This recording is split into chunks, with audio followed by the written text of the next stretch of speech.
there's a lot of, there's a lot of indefinites. Nobody knows what's going to happen with Syria. But I think Turkey is going to hold the key to Syria, actually. I don't think you've heard that from anybody else, but I've been pretty good at predicting. I want to thank you all, and we're going to make America great again. Thank you very much. Thank you very much. So to have that offer made, and we have so many companies coming in now that will be announcing, or that will announce themselves. We don't have to be with them to do it, but they'll be announcing. And as I said, small business optimism took a 41-point jump. 41 points. It went up 41 points. That's unheard of. And that's the biggest they think in recorded history, but they know at least a minimum of 39 years, so that's great. But on behalf of the American people, I want to thank Masa for his faith in what's happening with our country and what's happening with the world. There's a whole light over the entire world. Many people, some reporters, in speaking to them, they said, it actually is true. A couple of them are not necessarily friends of mine, but they said it is actually true that there's a light shining over the world. We're trying to help very strongly in getting the hostages back, as you know, with Israel and the Middle East. We're working very much on that. We're trying to get the war stopped, that horrible, horrible war that's going on in Ukraine, with Russia, Ukraine. We're going to, we've got a little progress. It's a tough one. It's a nasty one. It's nasty. People are being killed at levels that nobody's ever seen. It's very level fields, and the only thing that stops a bullet is a body, a human body. And the number of soldiers that are being killed on both sides is astronomical. I've never seen anything like that. And rapidly, I get reports every week, and it's not even, it's like just they're going down. Nobody's seen anything like it. It's a very flat surface, a very flat land. That's why it's great farming land. It's the breadbasket for the world, actually. But it's very flat, and there's nothing to stop a bullet but a body. There's no protection, no nothing, and what's happening there is far worse than people are reporting for both sides. So we're going to do our best, and we've been doing our best, and we'll see what happens. But since the election, I've been working every day to put the world at ease a little bit, to get rid of the wars. We had no wars when I left office, and now it's the whole world is blowing up. But there's great optimism, and you saw that by SoftBank. Starting on day one, we'll implement a rapid series of bold reforms to restore our nation to full prosperity. We're going to go full prosperity and to build the greatest economy the world has ever seen, just as we had just a short time ago. We had it in my term. We had the greatest economy that the world had seen. We were blowing away everybody. Our country was doubling up on China, doubling up on everybody, and everybody knows it. And then we had to slow it down with COVID, unfortunately, at the end. But even then, I gave it back with a substantial increase of the stock market, bigger than it was pre-COVID, so it was pretty amazing. Already preparations are underway to slash massive numbers of job-killing regulations, eliminating 10 old regulations for every new one. You put a new regulation on, you have to get rid of 10, and we'll be able to do it. And that was about the percentage we had. We cut more regulations than any president has ever cut, by far, actually, by approximately 5 times. Some of those regulations, unfortunately, were put back on, but we'll catch up very quickly. We'll catch up with it. One of the things I'd like to ask the Biden administration, as you probably heard, there are 2 events that took place. We're talking about a friendly takeover, a friendly transition, as they like to say. This is a friendly transition, and it is, but there are 2 events that took place that I think are very terrible. One is that if people don't come back to work, come back into the office, they're going to be dismissed. And somebody in the Biden administration gave a 5-year waiver of that, so that for 5 years, people don't have to come back into the office. It involved 49,000 people. For 5 years, they don't have to go. They just signed this thing. It's ridiculous. So it was like a gift to a union, and we're going to obviously be in court to stop it. The other thing is really terrible. We spent a tremendous amount of money on building the wall. The wall was designed specifically by the Border Patrol because it's very hard to climb. They need to have see-through. They need it to be steel because you can't cut. It's very powerful steel. It's very hard steel. It's a special type of steel, but very, very hard to cut. inside the steel, as you know, we pour concrete, and that's a grade 10 concrete, which is a very strong concrete, very as though you were building about a 60-story building. It's very powerful concrete. They've made tremendous technology advances in the word concrete. Who would think that? But I know that from the construction industry. Today, what you can do with concrete is incredible. So we have a very strong concrete. And then we have a rebar. We put rebar inside the concrete, and the rebar likewise is very hard to cut. So it's a very expensive process, very expensive wall. And then we put a anti-climb plate on the top. You saw that. And I didn't like the look of it, but then when I watched, we had people testing. We had mountain climbers actually testing, and they were not able to get over the anti-climb plate, so I said, all right, I guess we're going to put it on. That plate on top, which I never loved the look of it, but it works so unbelievably well, you have to do it. So we spent a lot of money on building it, and we have hundreds of miles that we put up. A lot of people don't realize, but we did 571 miles of wall. That's why we had such good records, in addition to the fact that Mexico helped us with their military. They kept people out, and they were actually very good under the past leader. But now we ordered an additional 200 miles of wall.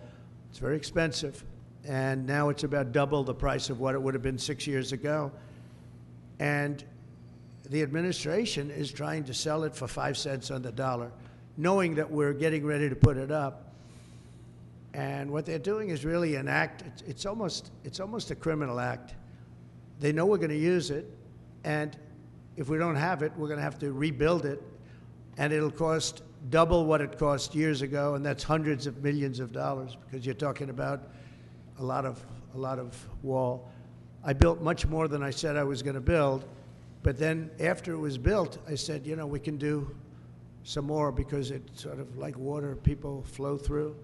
And that will pretty much really take care of it. And what happened is they just, as you see, they're trying to sell it for 5 cents on the dollar. And that's really, that has nothing to do with a smooth transition. That has to do with people really trying to stop our nation. And all it means really is that we're going to spend hundreds of millions of dollars more, not even talking about the time. Time would be pretty long. But we'll spend hundreds of millions of dollars more on building the same wall that we already have. And people have already come back to us that have deals at 5 cents and 4 cents, and one guy at 3 cents on the dollar, and they offered to sell it back to us at more money than it cost us to build substantially. Can you believe it? So they make a deal with the United States to buy it for pennies. And then they call us and they say, do you want to buy it back? We'll sell it back to you for hundreds of dollars a foot. Hundreds of dollars, from pennies to hundreds of dollars a foot. And we can't let this take place. Now we're going to go. I spoke with the Attorney General of Texas. I spoke to the senators of Texas. I spoke to a lot of people, and hopefully they'll be able to stop. We're going to be, having a restraining order. But just think about how ridiculous it is. And this is just people that don't want this country to succeed. And this has nothing to do with Democrat or Republican. This has to do with common sense. We won on common sense, and this is maybe one of the most egregious examples I've seen. So the people that are buying it or trying to buy it are trying to make a deal with us to sell it back at hundreds of times more than we paid. And this is all because the Democrats. So I'm asking today Joe Biden to please stop selling the wall. We're going to use that to create a strong barrier, and it worked. That's why our numbers were so good. It really worked, and it worked well, and it's very expensive to do, and I'm asking Joe Biden to stop his people from giving it away. It's something that people can't even believe is happening. So hopefully Joe will be able to stop it. We'll soon unleash American energy, and this will be done at levels not seen before, issuing quick approvals for pipelines, drilling, and other infrastructure. It'll be clean energy, and we'll bring in the price of electricity, and we're going to bring it down fast. We're also going to create clean coal. Clean coal is something that has really taken over. We have coal that will last for over 1,000 years. We have so much coal, and with a process, it becomes clean coal. It's very powerful energy, unlike wind. It's very, very powerful, and we're going to be doing a lot of clean coal for the people of West Virginia and others, Wyoming, so many states. We have great states, and they'll be happy to hear it. But we're going to be very much into clean coal. I don't ever use the word coal. I use the word clean coal. And I'll keep my promise to pass historic tax cuts for American families, workers, and businesses that create jobs in America. As you know, we're giving tax cuts if they do it here. We brought it down from 44%, 42%. In some cases, it was 39%. We brought it all the way down to 21%. And now we're bringing it down to 15%, but only if they make their product, their car, or whatever they're doing in the United States, in the U.S., and people are thrilled. I've had the smartest people on Wall Street call me. They said, "Where'd you get that idea?" And it doesn't seem that complicated, right? But it's it's like the paperclip. Nobody ever thought of it. One guy thought of it. Everybody looked at it. They said, "Wow, that was a good idea. Why didn't I think of it?" But we're bringing it down 6 more points, and that will put us really at the best level we've ever had for bringing in business. We've never been down to that level. We'll be among the lowest taxed states, and a lot of businesses are going to come in. Between that and our taxing and tariff policies, we're going to have business like nobody's ever seen in this country before. That's why we're, having a 41-year record in optimism from small businesses and big businesses. And I'll keep my promise to pass historic tax cuts for families, workers, and businesses that create jobs in America. Any business that invests $1 billion or more in the United States will be eligible for fully expedited permits and approvals, including environmental approvals from the federal government. So when companies come in, if they're going to invest $1 billion or more, there'll be many of them, and they'll go into Detroit, and they'll go into a lot of places where we want them. You saw how well I did with the auto workers. We did unbelievably. You saw how well we did with the Teamsters, and also the non-union were record 98%, 97%. Nobody's ever got numbers like that because we're bringing business back, and they're all coming back. We lost them over years of stupidity, I call it. I call it the years of stupidity, the decades of stupidity. Through the Department of Government Efficiency, Elon Musk has been working very hard with various people, including Vivek. We're going to eliminate hundreds of billions of dollars of waste and fraud, and I can only tell you, I'll give you a little early report, they're finding things that you wouldn't even believe. So we're looking to save maybe $2 trillion, and it'll have no impact. Actually, it'll make life better, but it'll have no impact on people. It's not like we will never cut Social Security, things like that. It's just waste, fraud, and abuse. And we'll immediately restore the sovereign borders of the United States and stop illegal immigration, which is costing us, I believe, trillions of dollars a year. I think it's a cost that nobody's ever seen anything like it. I don't know how can you be satisfied releasing prisoners into the United States. Think of this. You're releasing prisoners from jails all over the world, not just in South America. From the Congo, I would talk about it all the time. They're a very big sender of people. But from all over the world, they're sending prisoners out of their jails. Some of their jails are empty, and they will be empty soon if this ever continued. I spoke with the president of Mexico, and as you know, I spoke with Justin Trudeau of Canada, and we told them it's not fair, not right. You can't let these people come into our country. And they understand. They're very much on notice. And they're going to have to stop this from happening. They're going to have to stop it. We lose a lot of money to Mexico. We lose a lot of money to Canada, tremendous amount. We're subsidizing Canada. We're subsidizing Mexico. That can't go on. And I get along with the people of Mexico and Canada very well, but we can't let that happen. Why are we supporting and giving other countries hundreds of billions of dollars? It's not fair. It's not right. And the people of Mexico and Canada fully understand that. We've talked about it before, but now we're doing something about it. We started, and then we had to fix the COVID situation, and that's what we did. But now we're doing it. We're doing it from the beginning. Howard will be largely in charge. We'll be working on it together. Howard's terrific. He's done a fantastic job, and he's really helped us a lot with transition. I think we have fantastic people coming in. So all of these policies will help us rapidly defeat inflation, create millions of new jobs, and put money in the pockets of the hardworking families of our country, pay off debt. We're going to be paying off a tremendous amount of debt. We're $36 trillion. You don't want to be there. And we're going to be using a lot of the money that we make. We're going to be opening up a lot of businesses that are going to be pouring in because of our tax policy. And we're going to use the money that we made to pay off debt and to reduce taxes. We're going to further reduce taxes. If you remember when we reduced them last time, that brought a tremendous amount. We brought it down to 21%, and that was the biggest tax cut in the history of our country. And nobody ever thought this would happen, but this is what's supposed to happen. We actually ended up taking in more revenue at 21 than we did at 40%, which was pretty amazing. But this will be the most exciting and successful period of reform and renewal in all of American history, maybe of global history. The golden age of America, I call it. It's begun. So it's the golden age of America, and that's what it's going to be. And we hope we don't have any intervening problems, because things happen. Like out of nowhere came the China virus. Out of nowhere came other things we don't want to have. You know, when I left, we had no wars. We had no problems. The Middle East was good. We did the Abraham Accords.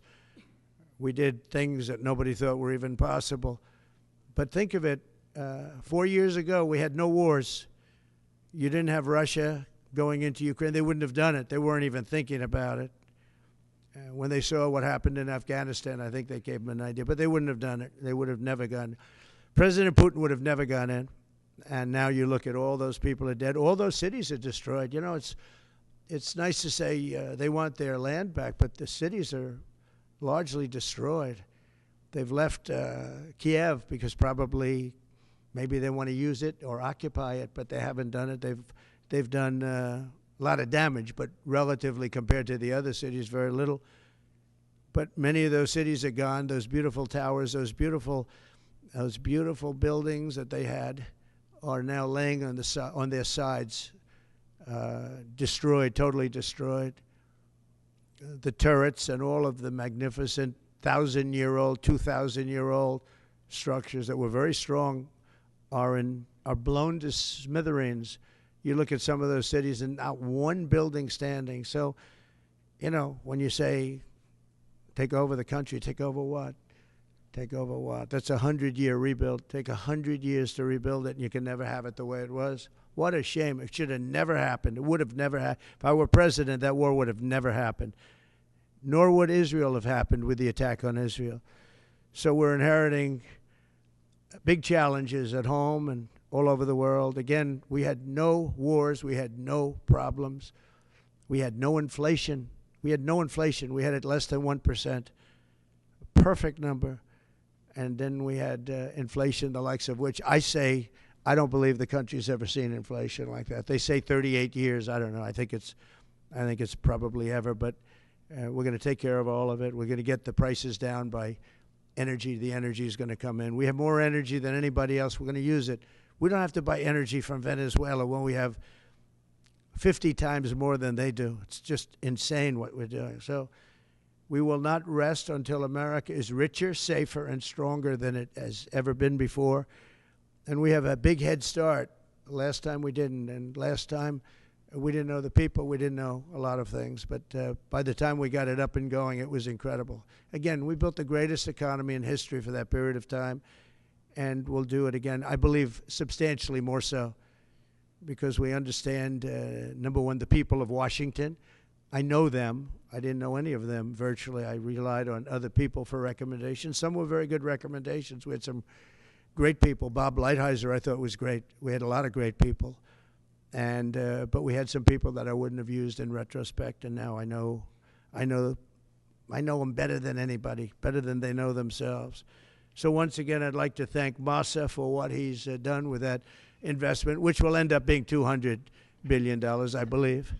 But I just want to thank him. He's just an outstanding man. When you have that kind of brain power wanting to invest in this country, and that's money that he can't invest elsewhere, so that's a big investment. But makes me feel very good. Makes me feel that we're absolutely on the right track. So thank you, Tomasa, and we'll take a couple of questions. Yeah, please. Jeff? You mentioned divorce. Can you tell us what you said to Prime Minister Netanyahu in your call on Saturday? Yeah. And have you spoken to President Putin since your election? Well, I'm not going to comment on the Putin question, but I will comment on Bibi. We had a very good talk. We discussed what is going to happen, and I'll be very available on January 20th, and we'll see. As you know, I gave warning that if these hostages aren't back home by that date, all hell's going to break out, and very strong. But we generally just discussed, I asked him, where are things? Mike Waltz they're doing a great job, by the way. Everybody is very happy. I think he's doing a fantastic job. But he was very much involved in the call. But it was a recap call more than anything else. President Trump, do you plan to stop the ban on TikTok next month? Who? How do you plan to stop the ban on TikTok next month? We'll take a look at TikTok. You know, I have a warm spot in my heart for TikTok because I won youth by 34 points.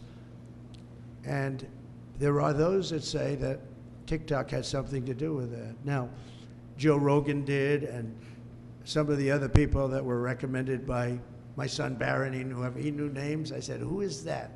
Tell me, who's that? Dad, you gotta be kidding. I can't believe you don't know. And I did those interviews, and it was actually sort of cute. Do you want to know the truth? But we did them, and that had an impact. But TikTok had an impact, and so we're taking a look at it. But you know, we won youth. Republicans are always 30 points down in youth. I don't know why, but we ended up finishing. There was one poll that showed us down about 30. We were 35 or 36 points up with young people. So I have a little bit of a warm spot in my heart, I'll be honest. Yes, President, are you entertaining the idea of preemptive strikes against Iran's nuclear facilities? Against who? Against Iran's nuclear Well, I facilities? can't tell you that. I Would you?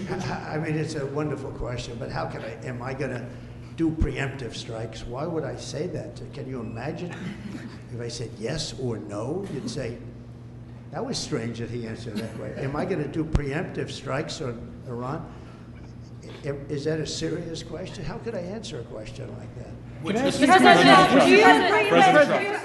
Say it. Would you be in support of Israeli strikes on Iran's nuclear How could I facilities? tell you a thing like that now? It's just so, you don't talk about that before something may or may not happen. You know, just I don't want to insult you. I just think it's just not something that I would ever answer having to do with there or any other place in the world. President Trump. President Trump. Time magazine interview. Can I ask, just clearly, do you believe there's a connection between vaccines and autism? Do you believe there's a link? Well, I don't look. Right now, you have some very brilliant people looking at it. I had dinner the other night with the head of Pfizer, the head of Eli Lilly, and RFK, as you know, and Oz. And we had, and other people within the administration that are involved in the medical. And we're looking to find out, you know, if you look at autism, so 30 years ago I've heard numbers of like 1 in 200,000, 1 in 100,000. And now I'm hearing numbers of 1 in 100. So something's wrong. There's something wrong. And we're going to find out about it. What about the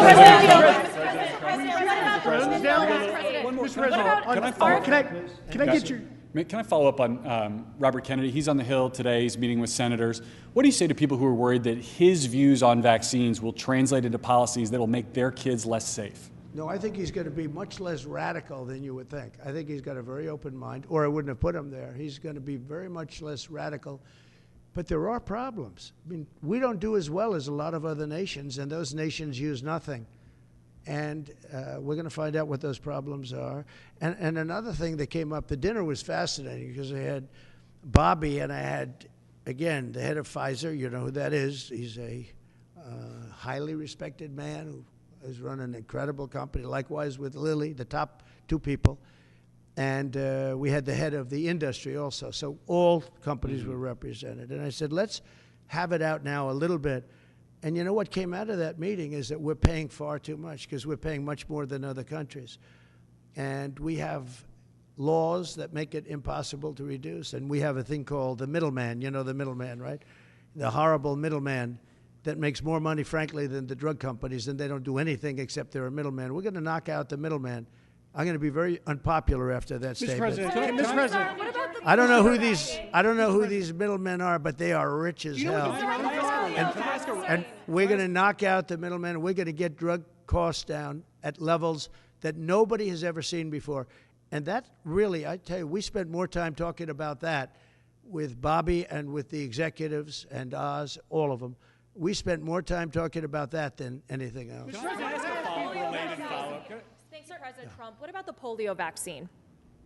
Well, I'm a big believer in it, and I think everything should be looked at, but I'm a big believer in the polio vaccine, the Salk vaccine. Do you think schools should mandate vaccines? Do you think schools should mandate vaccines? I don't like mandates. I'm not a big mandate person, so, you know, I was against mandates. Mostly Democrat governors did the mandates, and they did a very poor thing. It was, you know, in retrospect, they made a big mistake. Having to do with the education of children. You know, they lost like a year or 2 years of their lives. The mandate was a bad thing. I was against the mandate. So is that something you'd want to? Yes, please. Do you expect Ron DeSantis to appoint Laura Trump to Senator Marco Rubio's seat? No, I don't. I probably don't, but I don't know. Ron's doing a good job. That's his choice, nothing to do with me. Laura's unbelievable. I mean, she was incredible. The job she did at the RNC as chairman, along with Michael Watley, the combination. But I can just speak for Laura. She is so highly respected by women. I mean, even her workout routines are through the roof. She lifts 150 pounds. I don't know how the hell she does it. She's a bad example for men and women's sports. Because I wouldn't be able to beat her, I don't believe. I'd try like hell. But no, she's an incredible woman. And, you know, it's funny, people oftentimes talk about nepotism. I never had, when I put her there, people said, how did you get her to do it? You know, she could have run for the Senate in North Carolina. Ted Budd would be the first to say. And he wouldn't have run. Nobody would have run. And she just said, no, I want to really focus on my children. When the election, and my family, she has a great family. When the election started getting closer, I asked her, would she go to Washington and work on the, you know, as chairman of the committee along with Michael Watley. And they did such an unbelievable job, especially on cheating. They stopped it, or at least they stymied it. Too big to rig. And we won in a landslide. You know, we won tremendously. She did an amazing job. Now Ron is going to have to make, because Marco has been really a star already, and we haven't started, but you know, we see signs of from some people, or very early, we see signs of stardom, and Marco has done incredibly. He's sort of born for it. It was such an easy decision. The Marco decision was such an easy, but he leaves a vacancy in Florida, and Ron's going to have to make that decision, and he'll make the right decision. I also know that Laura's got so many other things. I mean, she's got so many other things. People want her to be on television. They want to give her contracts. You know, her predominant thought is our country and her family. Those are her thoughts. But she's got so many other things that she's talking about. Mr. President. He'll make the right decision. Mr. President. Mr. President. Should senators who oppose your nominees, your cabinet nominees, should they be primary? If they are unreasonable, I'll give you a different answer, an answer that you'll be shocked to hear. If they're unreasonable, if they're opposing somebody for political reasons or stupid reasons, I would say has nothing to do with me. I would say they probably would be primaried. But if they're reasonable, fair, and really disagree with something or somebody, I could see that happening. But I do believe that if they're I think we have great people. I think we have a great group of people. Pam has been unbelievably received. You take a look, Pam Bondi. So many have been just unbelievably received.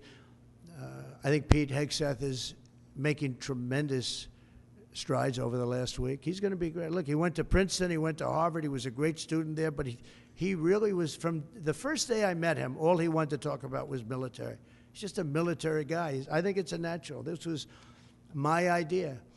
And you know, Pete Hegseth gave up a lot because he was going big places in Fox, big places. a lot of money. And he didn't even hesitate. When I said, do you want to do this? He said, absolutely. I said, you know, if it doesn't work out, you'll never have the opportunity that you have right now in terms of the world of entertainment or business, whatever you want to call it. You'll never have that opportunity again. In fact, it could be just the opposite, because it's nasty out there. He said, I don't care, I have to do it for my country. He gave up a tremendous amount. If this didn't work, it would be a tragedy. Because, but that's what he loves. He loves the military. I never talked to him about anything else. He'd talk about the military. He'd come to see me about a soldier that was unfairly treated, and could I help? That's the only thing I virtually ever talked to him about. And I always remembered it. I've seen him many times, and I don't think I've ever had a subject on anything other than military with him. That's where his love is. And he didn't say, well, I'd like to think about it. I'd like to talk to my family. He said, not even a contest. And, you know, he was going through the roof over there. He was doing great. They have the #1 show that Saturday and Sunday with Will and Rachel. That was great chemistry. And if this didn't work out for him, it would be actually sort of tragic. Yeah. Would you consider pardoning Eric Adams? Yeah, I would. Yeah. I think that he was treated pretty unfairly. Now, I haven't seen the gravity of it all, but it seems, you know, like being upgraded in an airplane many years ago. I know probably everybody here has been upgraded. They see you're all stars, and they say, I want to upgrade that person from NBC. I'm going to upgrade him. And that would mean you'll spend the rest of your life in prison. I don't know. Somehow, I hope not. I mean, I'd have to see it because I don't know the facts. I think he was treated. You know, it's very interesting. When he essentially went against what was happening with the migrants coming in, and, you know, he made some pretty strong statements like, this is not sustainable. I said, you know what? He'll be indicted soon. And I said it not as a prediction, a little bit lightheartedly, but I said it. I said, he's going to be indicted. And a few months later, he got indicted. So, yeah, I would certainly look at it. Yes. Mr. President, can I ask you a question about the drones? With 900 troops in Syria, are you planning on pulling them when you get into office, or will you make?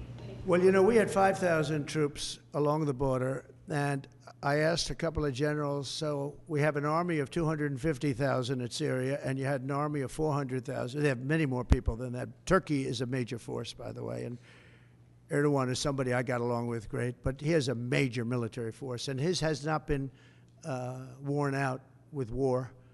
It hasn't been worn out with all of the other things. I mean, he's built a very strong, powerful army.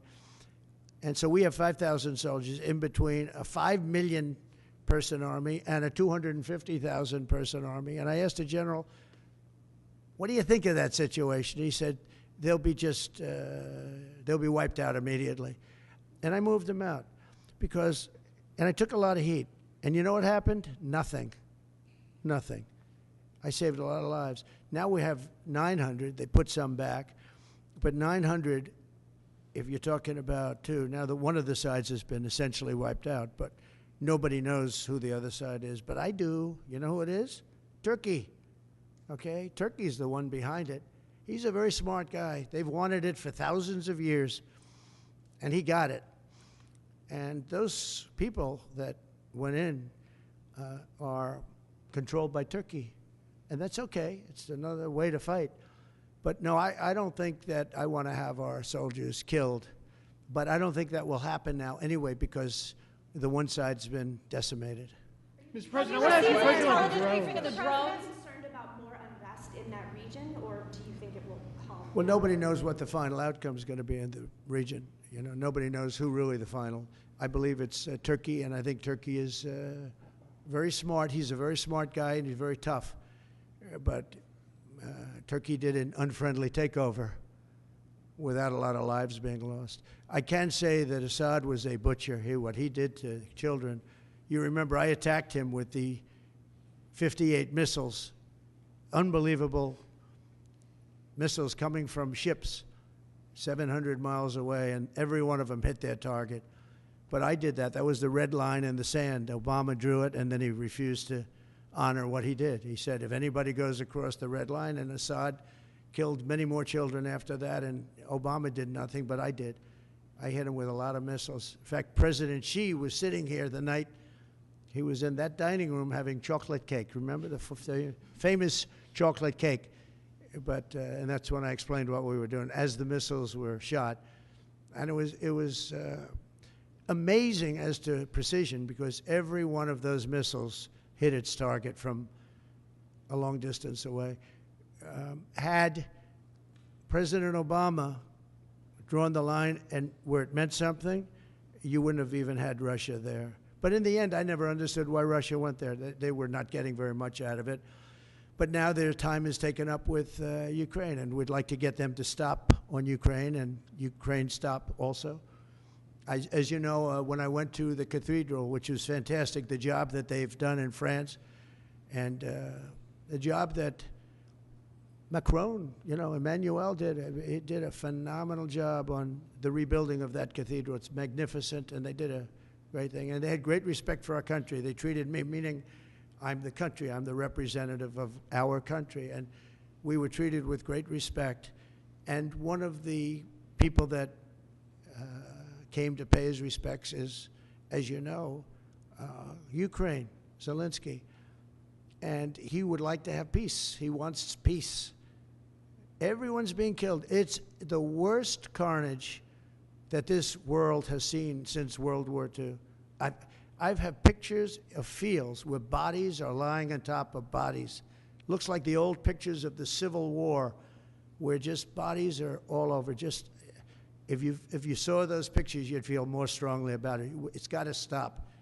And we're trying to get it to stop. Well, we're gonna see.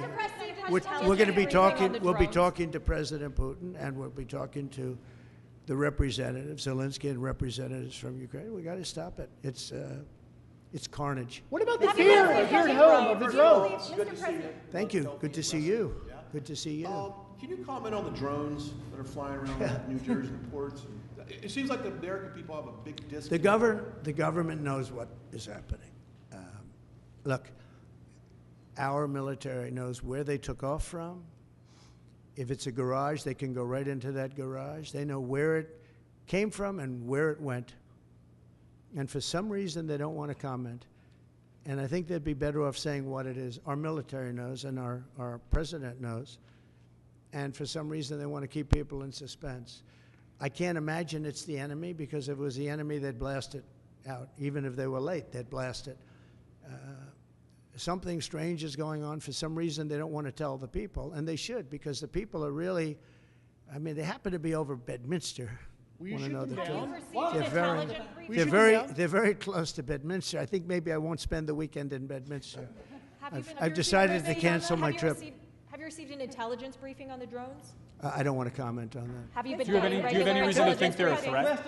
Two quick questions. First, on vaccines, do you want RFK Jr. to revoke any vaccines? No, I want him to come back with a report as to what he thinks. We're going to find out a lot. We're doing two things. We're going to have tremendous cost savings will come out of this. That's a minimum. And we're also going to have, and I think, very serious discussions about certain things, whether it's pesticides. Europe doesn't use pesticides, and yet they have a better mortality rate than we do. They don't use pesticides. In fact, they use it as an excuse not to take our farm product. We spend billions and billions of dollars on pesticides, and something bad's happening. Again, you take a look at autism today versus 20, 25 years ago. It's like not even believable. So we're going to have reports. No, nothing's going to happen very quickly. I think you're going to find that Bobby he's a very rational guy. I found him to be very rational. No, nothing, you're not going to lose the polio vaccine. That's not going to happen. I saw what happened with the polio. I have friends that were very much affected by that. I have friends from many years ago, and they have, obviously, they're still in not such good shape because of it. And many people died. And the moment they took that vaccine, it ended. Dr. Jonas Salk did a great job, so I don't anticipate that at all. But we're going to look into finding why is the autism rate so much higher than it was 20, 25, 30 years ago. It's 100 times higher. There's something wrong, and we're going to try finding that. We're also going to find out why are we paying more than other countries? And we were in the process of doing that through transparency and other things. We were doing a good job in that first term, and we brought it down. We got the $35, all of the different things. We got, you know, we were the ones that got all of that done. Every one of those things, we got them done. I said, you know, I hope I win, because otherwise somebody's going to take a lot of credit for what we did. But now what happens is we're gonna have a big conversation on price. Why is it that Germany and UK and other countries are paying so much more for the same box of medicine made in the same plant? Why is it that we're paying many times more? And I know the answer, because our government didn't do what they were supposed to do. And what I put in place was terminated unexpectedly by the Biden administration, and they shouldn't have terminated it. It would have had a huge impact. And Mr. President, one quick question. On Ukraine, you mentioned that some of the areas are already decimated. Do you believe that Ukraine should cede territory to Russia? Well, I'm going to let you know that after I have my first meeting. But a lot of that territory, when you look at what's happened to those, I mean, there are cities that there's not a building standing. It's a demolition site. There's not a building standing. So people can't go back to those cities. There's nothing there. It's just rubble. Just like when I knocked down a building in Manhattan, which is actually, this is worse, actually, because we do it step by step. This thing has just got demolished. And by the way, in those buildings are many people. Many people were in those buildings. You know, when they say the number in Ukraine is going to be a much higher number of deaths,